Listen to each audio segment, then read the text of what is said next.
So what they're trying to find, the planner that's going to be going through this, the planner is trying to find out how much that support need costs, because they're all different rates. They will add it into your plan, and then they'll calculate out an amount. But they've worked out, because of those rates, they know that after certain times of the day, there's different rates that those workers would be being paid. That's what they're trying to find out. Yeah? Thinking of the Gold Coast Suns playing on Friday nights. Yeah. Right.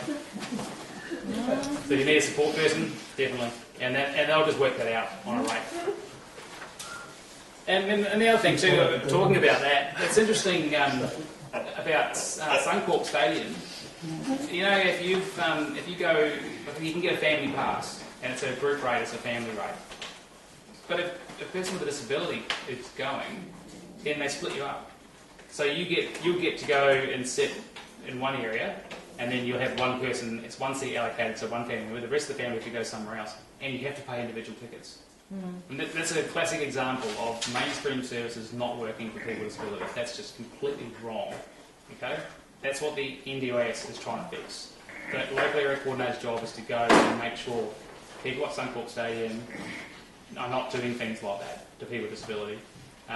Melbourne, for example, the trams, where all the restaurants are, Richard was telling me about this, they said it's not wheelchair accessible.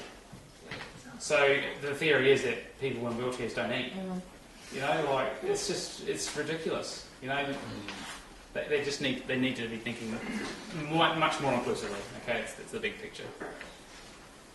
So, and the other thing with this too is it's really small. It's just one of my main criticisms is that it's tiny. I mean, I couldn't write in those boxes. You know, so just you can put it on a Word document and write in there, see attachment A. So just write it out. I think it's much easier than trying to fit it in there. The next thing they're going to want to know on that form is the goals. There's only 5 there. Have as many as you like. You can have 50 goals. There's no cap on the NDIS. Okay, they don't cap. They don't look at you and go, "You do X amount of money and that's it." There's no cap. This is purely. I mean, there's only so many hours a day that you can do things. So there's purely around providing those supports to meet your goals, okay, to meet your needs. Have as many as you like. Okay, you're not probably going to get them all, so put down plenty.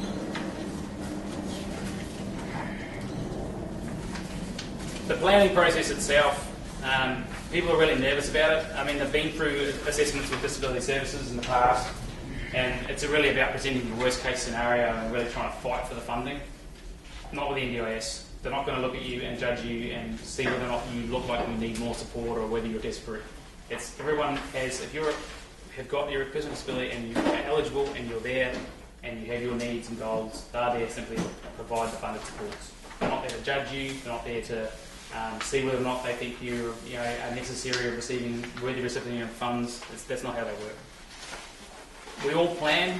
I talk to so many people who are really petrified about this planning thing because it's a big change. At the end of the day, we plan to do our groceries, we plan to do our meals for the week.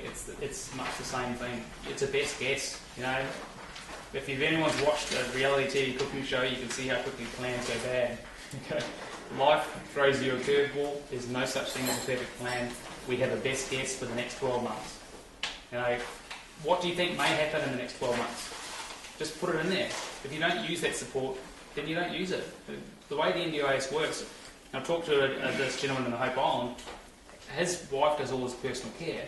Okay, so he still has a bit of personal care in his plan for when she's sick and can't do it. But most of the time she does his personal care. They knew sometimes, they had a fair idea that sometime in the next year that she'd have to go back overseas because her dad was really ill and was likely to pass away.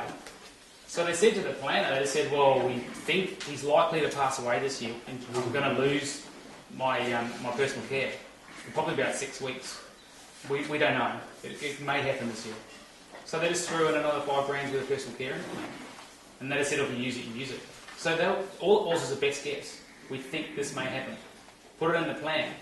If you use it, if you need it and you need to use it, great. If you don't, it doesn't matter.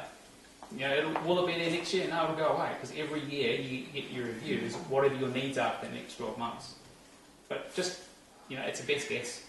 You know, it's not a science. No one's expecting you to come up with a perfect science. Well, this is exactly, just guess it. You know, we see 80-year-old carers, you know, that are doing heavy lifting.